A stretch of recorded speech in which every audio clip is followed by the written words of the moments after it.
西里大桥观光文化节明仔载开始，连3天来举行。这届的主题“西里放肆耍”，要互大细汉朋友拢算甲真够开。一起启动！花开宝箱宣告2024西里大桥观光文化节就要开始啊！为2000年开始办的这项活动是西里镇上较有代表性的活动。今年活动为明仔暗开始到初八，每天都有丰富和精彩的演出。西螺大桥代表我们西螺人的一个精神9月7号的晚上呢，也有活动，就是我们的亲子狂欢会，小朋友的最爱。然后9月8号的晚上是艺文之夜。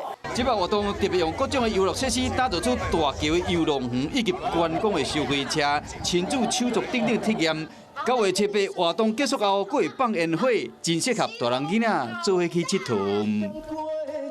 Hello， 我是蒋欣梅。想要抢先掌握最及时的新闻资讯吗？赶快订阅、按赞、开启小铃铛，锁定华视新闻 YouTube 频道。